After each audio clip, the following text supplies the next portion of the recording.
Senior researcher Zixtal pressed his face against the observation window of the scout ship, his four eyes widening in disbelief. The readings couldn't be right. His thin gray fingers danced across the holographic display, recalibrating the sensors for the third time. Impossible, he whispered, his translator converting the word into standard galactic common. Simply impossible. The planet below them, designated Sol 3 by their initial survey, should have been dead. The atmospheric composition alone contained enough toxins to kill most sentient species. The gravity was crushing, the temperature swings were extreme, and the radiation levels from their primitive nuclear power plants were concerning. Yet there they were. Billions of them. Dr. Kate Morrison stood in the middle of the Nevada desert, squinting at the sky through her binoculars. As the lead cynobiologist at the Interstellar Research Center, she had been preparing for this moment her entire career. The alien ship had appeared in Earth's orbit 3 days ago, and finally, they had agreed to a meeting. Next to her, Commander Alex Hayes adjusted his uniform for the 5th time in as many minutes. "You think they'll actually show up?" he asked, checking his watch again. Kate lowered her binoculars and smiled. "They've traveled across the galaxy to get here. I doubt they'd ghost us now." The air rippled about 200 meters ahead of them, and a sleek, silver vessel materialized. It was smaller than Kate had expected, about the size of a city bus, with no visible engines or windows. The surface seemed to flow like liquid metal. "Well," Alex muttered, "that's something you don't see every day." A door appeared in the seamless hull, simply fading into existence. 3 figures emerged, and Kate felt her breath catch in her throat. They were humanoid, but clearly alien. Tall, thin beings with gray skin that seemed to shimmer in the desert sun. Each had 4 eyes arranged in a diamond pattern, and their fingers were long and delicate, with an extra joint. The aliens approached slowly, their movements careful and measured in Earth's gravity.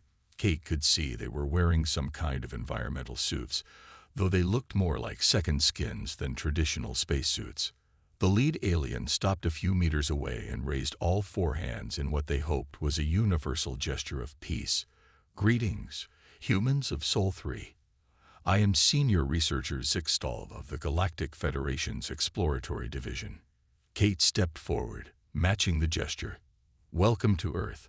I'm Dr. Kate Morrison, and this is Commander Alex Hayes.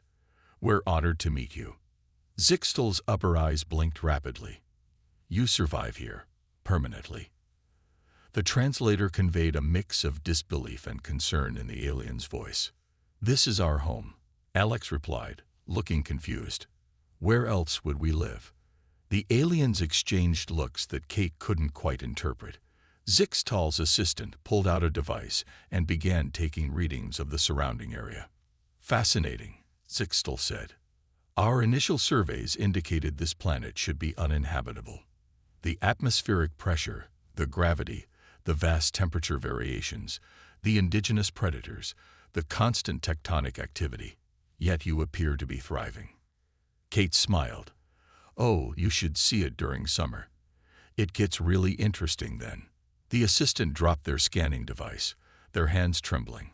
"Senior researcher, the humans, they're not wearing any environmental protection. They're exposed to the raw atmosphere." "Of course," Kate said, growing more confused by the moment. "Why would we need protection? The weather's perfect today." Zixtal made a sound that the translator didn't catch. "Perfect? It's 313 degrees Kelvin. The atmospheric oxygen content is high enough to be combustible. There are traces of nitrogen oxide in the air. The solar radiation." "Wait," Alex interrupted, realization dawning on his face. "Are you saying you find Earth dangerous?" "Dangerous." Zixtal's 4 eyes blinked in sequence. "Commander Hayes, your planet would qualify as a Class 15 Deathworld under Federation standards, possibly even Class 16. The fact that your species not only survives but has built a civilization here, it defies everything we thought we knew about biological adaptation." Kate and Alex exchanged glances. This was definitely not how they had expected first contact to go. Somewhere in the back of her mind, Kate realized that humanity's place in the galaxy might be very different from what anyone had imagined. "Perhaps," she said carefully, "we should continue this discussion somewhere more comfortable. Would you like to come inside? We have air conditioning." The alien's collective shudder was all the answer she needed. The Grand Council chamber of the Galactic Federation buzzed with nervous energy. Hundreds of species from across the galaxy had gathered for what was supposed to be a routine planetary classification hearing. Instead, they found themselves facing a crisis that threatened to upend their entire understanding of habitable worlds. Lisa Wright stood at the center of the chamber, surrounded by floating holographic displays showing Earth's environmental data. As Earth's leading geological expert, she had spent the last 3 weeks helping the Federation's scientists understand why their classification system had failed so spectacularly. "As you can see," she said, pointing to a diagram of Earth's tectonic plates, "our planet's surface is constantly moving. These plates crash into each other, creating earthquakes and volcanic activity that would be considered catastrophic on most worlds." The chamber erupted in concerned murmurs. A blue-skinned council member raised their tentacle. "And your people simply live with this. We build around it," Lisa explained. "Our buildings are designed to flex with the earthquakes. Some of our cities are built right on fault lines." "Madness," someone whispered, loud enough for the translators to pick up. High Counselor Vrax, a crystalline being who needed a special gravity-dampening field just to attend the meeting, leaned forward. "Dr. Wright, please explain why humans choose to live in these danger zones." Lisa pulled up images of San Francisco, Tokyo, and Naples. These locations offer valuable resources, good harbors, fertile soil. The benefits outweigh the risks. Benefits. Vrax's crystal structure flickered with disbelief. Living under the constant threat of destruction is beneficial. "With respect, High Counselor," Lisa said, switching to a global temperature map. "That's just one example. Look at our temperature variations. We have regions that go from 313 Kelvin to 263 Kelvin in a single planetary rotation. Humans not only survive this, we enjoy it. We call it weather." The chamber's environmental systems struggled to maintain stability as several energy-based life forms pulsed with shock. A representative from a methane-breathing species had to be escorted out. "And here," Lisa continued, displaying a chart of Earth's atmospheric composition. "Our atmosphere contains multiple compounds your systems classify as toxic, including high levels of oxygen, which we actually require to survive." Senior researcher Zixtal, who had led the first contact team, stepped forward. "Council members, I must emphasize that during our initial landing, we observed humans exposing their bare skin to this atmosphere. They were completely unprotected from solar radiation, temperature variations, and atmospheric toxins. It gets better," Lisa added, allowing herself a small smile. "We deliberately expose ourselves to more radiation for recreational purposes. We call it sunbathing." The chamber fell silent. Even the universal translators seemed to need a moment to process this. "Dr. Wright," High Counselor Vrax said slowly, "you mentioned earlier that humans also coexist with predatory species." Lisa nodded, pulling up images of various pets. "Many of us keep carnivorous animals in our homes. Dogs and cats are the most common. They're descendants of pack hunters and solitary predators, respectively. You allow predators near your young?" a parental caste representative asked, their protective scales rattling in horror.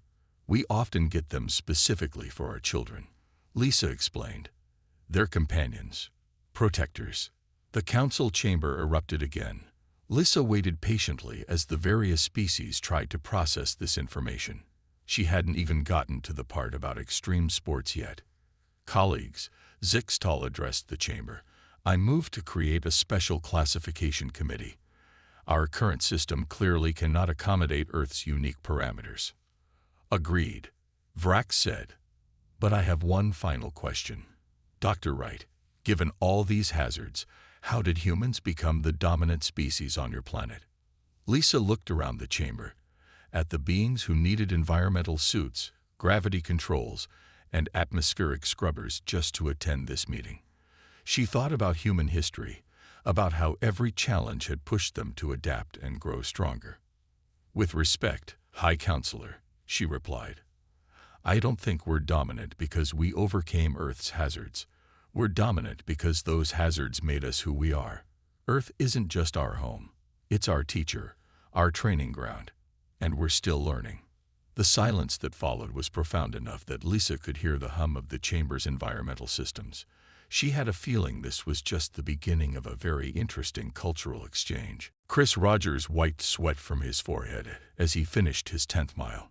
Behind him, 3 alien military observers were having what appeared to be nervous breakdowns in their environmental suits. Please, Observer Kex wheezed through his translator. You must stop this voluntary endurance torture. Chris jogged in place, checking his watch. This is just the warm-up.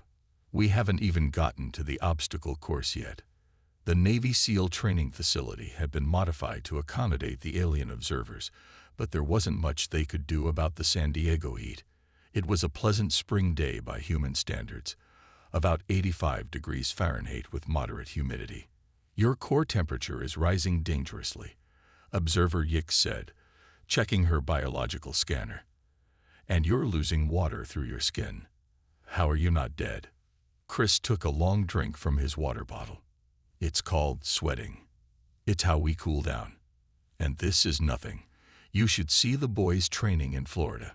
The third observer, Zax, made a high-pitched sound that the translator couldn't interpret. Their species apparently came from a world of perpetual twilight with minimal temperature variations. Time for the fun part, Chris said, pointing to the obstacle course ahead. Standard training run, rope climb, wall scaling, underwater tunnel, and monkey bars over the mud pit. All 3 observers focused their various sensory organs on the course. The rope climb will tear your skin, Kex protested. The wall is 3 times your height, Yix added. There's dihydrogen monoxide in that tunnel. Zax's translator crackled with alarm. Chris blinked. You mean water? Yeah, that's kind of the point. We need to be able to operate in all conditions. He didn't wait for their response, jogging to the start of the course. The aliens huddled together, their scanning devices whirring as they monitored his vital signs.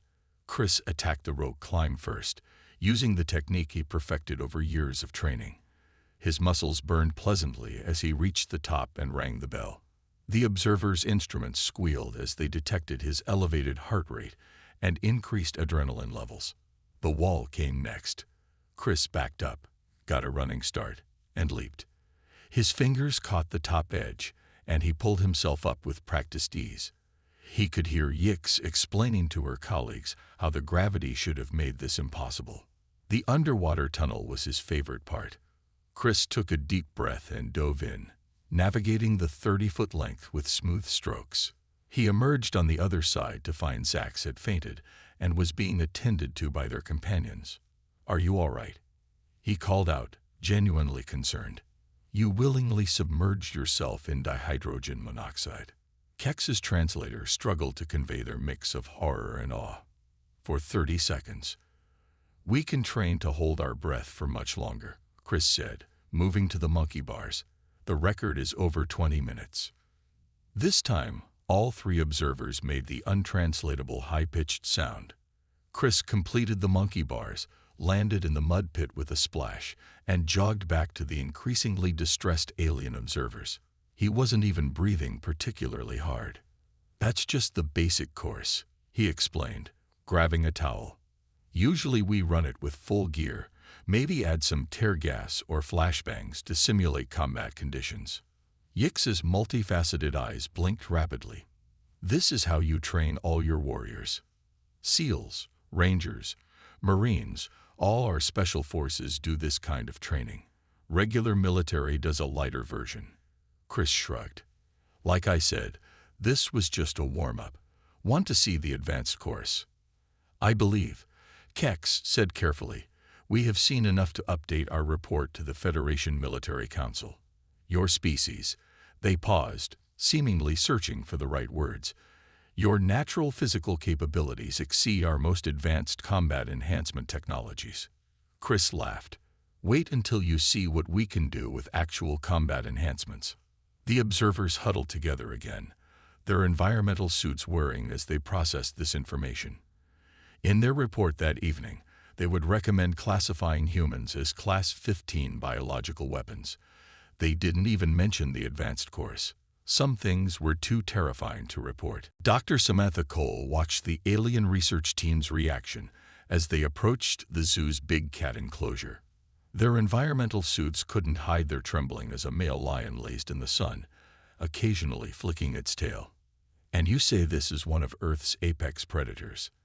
asked lead researcher Nix, her translator barely managing to hide the tremor in her voice. "One of many," Samantha replied. "Lions are actually relatively small compared to some of our marine predators." The research team collectively took a step back as the lion yawned, displaying its impressive teeth. Their scanning devices worked overtime, analyzing everything from muscle density to claw composition. "But surely," Assistant Researcher Venn said, "these creatures are kept in maximum security containment. The energy barriers must be extremely powerful." Samantha pointed to the moat and glass barrier. "Just physical barriers, nothing fancy. Though mostly they're content to stay in their enclosure. We feed them regularly." A small child pressed against the glass nearby, making roaring noises at the lion. The alien researchers nearly jumped out of their environmental suits. "That young human," Nix exclaimed. "It's provoking the predator." "Just playing," Samantha explained, trying not to smile. "Kids love the lions. We bring school groups here all the time." The team's third member, biology specialist Zur, was reviewing historical data on a floating screen.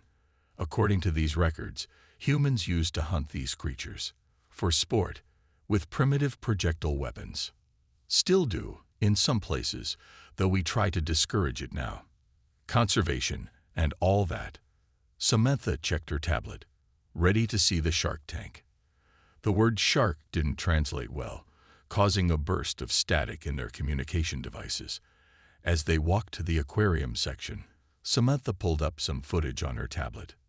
"This is from our latest research expedition," she said, showing them a video of great white sharks feeding. "These aren't even the biggest predatory fish we have, just the most famous." Zur's suit actually switched to emergency power mode. "Your oceans contain these beings, and humans still enter the water. We swim, surf, dive, lots of recreational activities. Some people even cage dive with sharks for fun." Samantha swiped to another video. "Here's my daughter's swim meet from last weekend."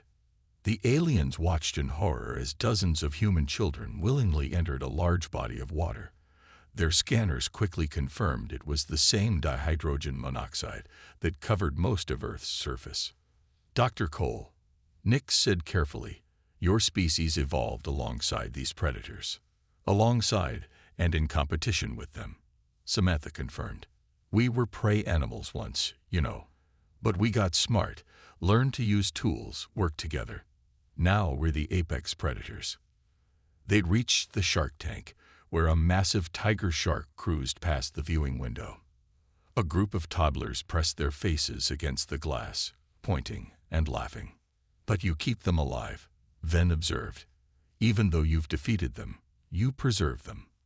Samantha nodded. "They're part of our world, part of what made us who we are. Plus, they're beautiful, don't you think?" The alien researchers stared at the shark's rows of serrated teeth, clearly struggling with the concept of finding it beautiful. "One last question," Nix said. "These predators, they occasionally kill humans." "Sometimes, yes. Rarely, but it happens." "And your response?" "Usually, we put up warning signs, maybe close the beach for a while. Life goes on." Samantha shrugged. "Earth's dangerous. Always has been. We've learned to live with it." The research team huddled together, updating their report to the Federation. They added a new category: psychological abnormality. Species displays unusual attraction to dangerous organisms. Would you like to see our venomous snake collection next? Samantha asked cheerfully. The aliens' universal translators couldn't quite capture their whimpers, but their meaning was clear enough. Amy Martinez checked her climbing gear one last time as alien anthropologist. Nervek watched through the camera feed from their safe observation post 5 miles away. No amount of persuasion could convince the alien researcher to come any closer to Mount Rainier. Please confirm. Nervek's voice crackled through the radio. You intend to climb this active volcanic peak for entertainment? That's right, Amy replied, adjusting her harness. Perfect conditions today. Clear sky, good temperature, minimal wind. The aliens' biosigns showed increasing distress. Our scans indicate temperature at the summit is below freezing. Oxygen content is 40% lower than at your current elevation. And the volcanic activity. All part of the fun, Amy said, starting her ascent. Besides, this is actually a pretty easy climb. Wait until I show you the footage from Everest. Behind her, 2 other climbing teams were gearing up. A family with teenagers was planning a day hike on one of the safer trails, and a group of mountain bikers was unloading their equipment in the parking lot. More humans are coming, Nervek observed, their voice rising in pitch. There are small ones, juveniles. Pretty normal for a Saturday, Amy said, finding her first good handhold. People love getting outdoors on weekends. The alien anthropologists' instruments whirred as they documented everything. Their research team had spent 3 months studying human recreational activities, and each new discovery was more disturbing than the last. Yesterday, Nervek said, you showed me humans who jump from flying vehicles. Skydivers, yeah. And base jumpers. Those are the ones who leap off buildings and cliffs. And the humans who ride artificial gravity waves in dihydrogen monoxide. Surfers, Amy corrected, pulling herself up a particularly tricky section. Though if you think that's wild, wait until you see what free divers do. There was a long pause. Amy used the silence to focus on a challenging traverse, her feet finding tiny ledges in the rock face. We have reviewed the historical data, Nervek finally said. Your species began these activities before you had proper safety equipment. You climbed mountains without synthetic ropes or emergency communication devices. Amy reached a small ledge and paused to take a drink from her water bottle. Still do, sometimes. There's a whole movement called free soloing, climbing without any ropes at all. The aliens' biosigns became so erratic that their monitoring system briefly shut down. Our psychological analysis team has a theory, Nervek said once their system stabilized. They suggest humans may be unable to properly assess danger. Amy laughed, the sound echoing off the mountain face. Oh, we can assess danger just fine. We just think it's fun. Fun, the alien repeated, as if testing out the word. Your species deliberately seeks out dangerous situations for entertainment. We get bored easily, Amy explained, continuing her climb. Need excitement. Challenge. Some people run marathons, others race cars. My sister does competitive cave diving. Cave diving? Swimming through underwater caves. Really cool stuff. Though Mom thinks it's too dangerous. She prefers wingsuit flying. The silence that followed lasted so long that Amy checked to make sure her radio was still working. Your species, Nervek finally said, evolved on a death world, surrounded by predators, poison, and natural disasters. You not only survived but became the dominant species. And now, because you find your relatively safe modern lives too boring, you deliberately seek out danger. Pretty much, Amy said, reaching another ledge. She pulled out her phone and took a selfie with the valley behind her. Want to know the really fun part? There's more. This whole climbing trip, this is just practice. Next month I'm leading an expedition to climb a mountain on Mars. Now that's going to be exciting. The connection went dead. Amy later learned that Nervek had fainted, overwhelmed by the revelation that humans were actively planning to pursue dangerous activities on other worlds. The revised Federation report now included a new warning. Humans do not merely tolerate danger. They pursue it. Any attempt to create safety protocols for this species must account for their bizarre attraction to life-threatening situations. Kevin Phillips stared at the holographic display showing the Proxima colony's critical systems. Red warning lights flashed everywhere. The colony's environmental dome was failing after being hit by a solar flare, and its inhabitants were trapped inside. "How many colonists?" he asked, already putting on his emergency response gear. The Federation Emergency Coordinator, a crystalline being named Vix, hovered anxiously. 2012 settlers. "But human, you don't understand. The radiation levels are lethal. The temperature inside the dome is rising past safe levels. The gravity stabilizers are failing." Michelle Foster, the environmental engineer standing next to Kevin, was already checking her tablet. "Sounds like Tuesday in Arizona," she said, pulling up the colony schematics. "Your species cannot possibly survive those conditions," Vix insisted. "We've already lost 3 rescue teams trying to reach the environmental controls." Kevin finished securing his helmet. "Those teams weren't human. What's the radiation level?" 800 millirems per hour and rising. "That's all?" Michelle asked, looking up from her tablet. "We handled worse at 3 Mile Island." "Kevin, I can get the environmental systems back online if you can get me to the main control room." The Federation rescue teams watched in horror as the 2 humans suited up. Their protective gear was minimal compared to the full environmental shells other species required. "This is madness," another coordinator protested. "The heat alone will kill you.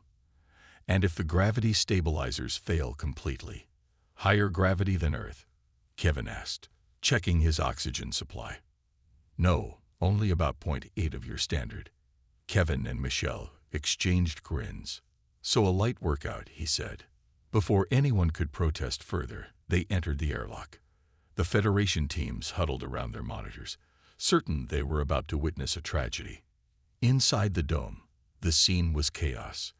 The artificial atmosphere was thick with radiation. Emergency lights cast an eerie red glow over everything. The colonists, a mix of various species, had retreated to their emergency shelters, but those wouldn't last long once the environmental systems failed completely. "Main control room is 2 levels down," Michelle said, consulting her tablet. "We'll need to cross the central plaza." Kevin nodded, taking point. The plaza was exposed to the full radiation of the solar flare through the dome's transparent sections. Other rescue teams had deemed it impassable. They jogged across the open space, their boots clanking on the metal floor. The radiation made their skin tingle despite their protective gear, but it was nothing compared to what cleanup crews dealt with back on Earth. "Gravity's starting to fluctuate," Michelle warned as they reached the access corridor. Right on cue, the artificial gravity dropped to about half Earth normal. While this had incapacitated previous rescue teams, the humans merely adjusted their stride length. "Just like that moonwalk training," Kevin said, using the reduced gravity to cover more ground with each step.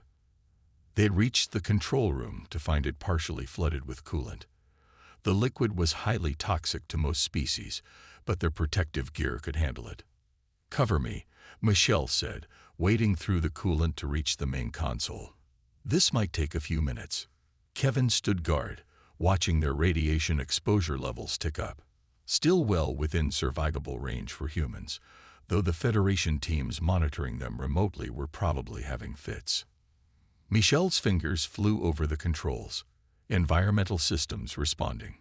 Rerouting power, stabilizing containment fields. There. The red warning lights switched to yellow, then green. The gravity stabilized. Emergency systems came back online. Through their comms, they could hear the Federation coordinators cheering. "Hard part's done," Michelle said, already heading for the exit. "Now we just need to check on the colonists." "Should we tell them about the backup generators?" Kevin asked. Let's wait until they've calmed down. Finding out we have redundant systems for our redundant systems might be too much for them right now. As they made their way back, Kevin couldn't help but smile. The Federation was about to learn that humans weren't just survivors of a death world. They were its masters, and now they were ready to help others master it too. Daniel Carter stood before the Federation Classification Committee, a small potted cactus sitting on the podium in front of him. The chamber was packed with representatives from across the galaxy, all eager to hear the final presentation on Earth's reclassification. This, he said, gesturing to the plant, is a barrel cactus. It's a common plant from my home region on Earth. Nothing special by our standards. But it perfectly demonstrates why your classification system needs to change. The committee members leaned forward, their various sensory organs focused on the small, spiky plant. This plant survives in conditions that would kill most Earth species, Daniel continued. It can go months without water. It survives temperature swings from freezing to over 300 Kelvin. It has developed physical defenses against predators. By your current standards, it would be classified as an extreme survival specialist. He paused, letting that sink in. But on Earth, it's just another desert plant.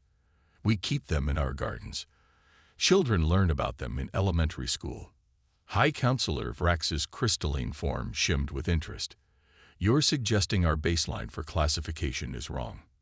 I'm suggesting it's too narrow, Daniel replied.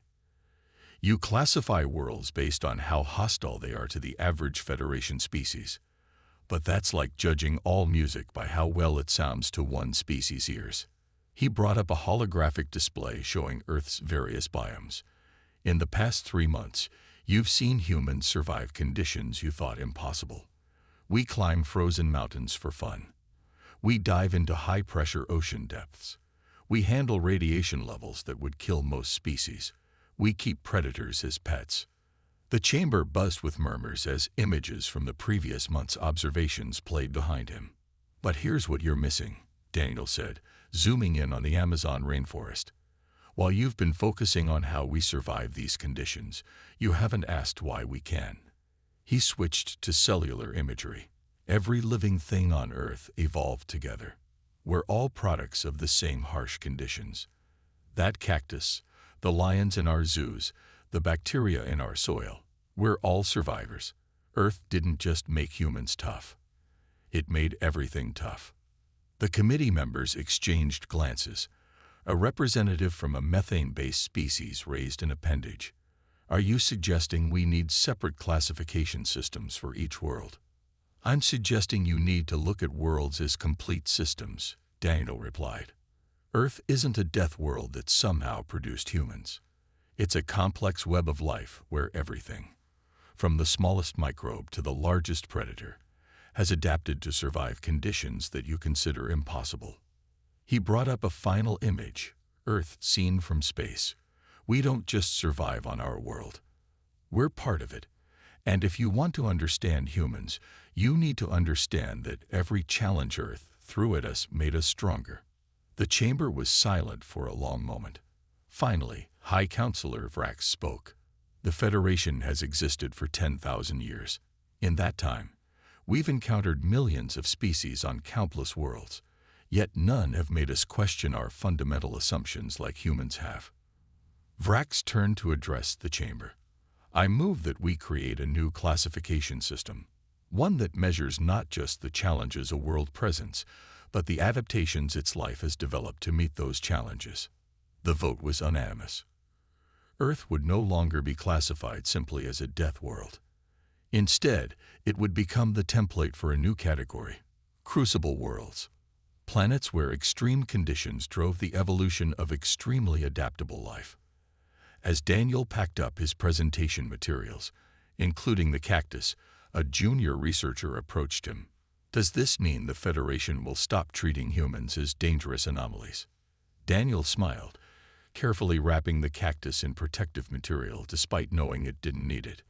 Oh, we're still dangerous anomalies, he said. We've just helped them understand why. And maybe now they'll be more prepared when they find other worlds like ours. He paused at the chamber door, though they might want to hurry. Now that we're out here among the stars, we're starting to get bored again. And you know how humans are when we're bored. The researcher's translator crackled with static, but their shudder needed no translation at all.